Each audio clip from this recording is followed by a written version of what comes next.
So, as you all know, every year the Texans have a few breakout players. For example, last season we had AJ Boye, Greg Max, Benardrick McKinney, and of course Jadeveon Clowney. So today I decided to put together my top 5 list of who I think those players are going to be in 2017.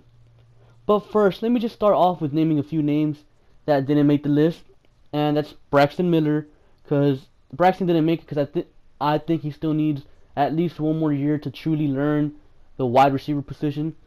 Another person that just barely didn't make the list, Jalen Strong.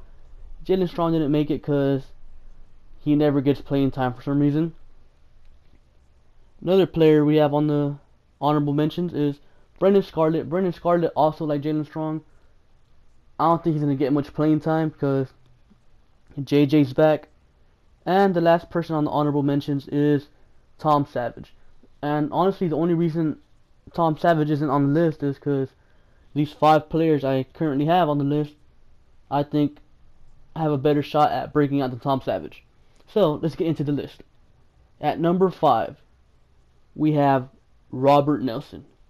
As I said in one of my previous videos, everyone has been talking great about him. Even though it's just OTAs, it does count for something. I'm not going to go into grave detail about him because then I'd just be rehashing what I said in my previous video, so let's move on. At number 4, Joel Heath. Man, one of Rick's special undrafted gems. Last year when JJ went down, our defense sucked, or our run defense in particular sucked, up until the bye week. Because after the bye week, they started using this guy, and man was he a monster. He was one of the 2 players who was responsible for our second half of the season dominant run defense. Heath has the right skill set to be a dominant player in this league, and he's already shown what he can do.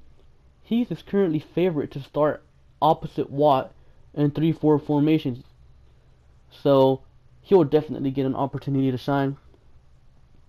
Number 3, DJ Reader. Man, DJ Reader was our other player who was responsible for the second half of the season dominant run defense. This guy can eat up blocks, stuff the run, and he has excellent pass rushing moves, which is kind of rare for a nose tackle. Our run defense last year improved a lot when we started using him more, and honestly, I believe Reader was better than Vince Wilfork last season. With another year of this guy working out and learning from JJ, this guy can be as dominant as a nose tackle can get.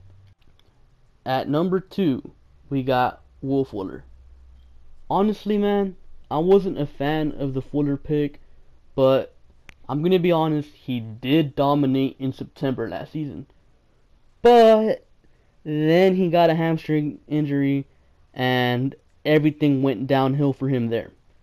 Everyone talks about his drops, but if we're being honest, he didn't have that many.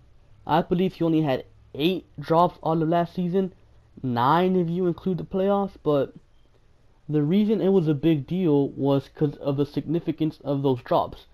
I believe he dropped 3 potential touchdown passes, and then if you add the one in New England in the playoffs, that makes 4. So that's why the drops were kind of a big deal. You can't just leave touchdowns, on the field.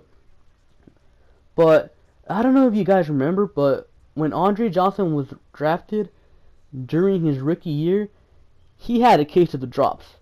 His sophomore season, it got better, and by his 3rd season, they were gone. So if Andre fixed them, who's to say Fuller can't, I mean, he's already been working hard at it with our wide receiver coach, so that's a plus. I expect big things out of Will Fuller next season.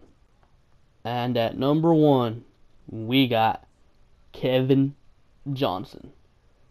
Last season, the coaches really believed that Kevin Johnson was our best corner. And honestly, I'm going to have to agree with them. Kevin Johnson has it all. He's got the size, the speed, the agility, the length, the ball skills, the tackling abilities. Kevin Johnson, if we're being honest, he's already a good player. The reason he's not really known much is because the quarterbacks don't test him. But, I mean, now he's had a full offseason to actually train and work on himself. Because this offseason, he's not recovering from an injury how he was last season. Coming into the NFL, a knock on Kevin was his small frame. But it's noticeable. He's not so small anymore. He's been working out. Kevin Johnson was considered by most the best corner in the 2015 NFL Draft for many reasons. He's already shown a bunch of glimpses of it. But now, in 2017, he will be a shutdown corner. I guarantee it. So, that's my list of breakout candidates. Let me know what you think about it. Comment down below if you think I missed anybody. Other than that, make sure to like, comment, and subscribe. Thank you for watching, and I'll catch you guys later. Peace.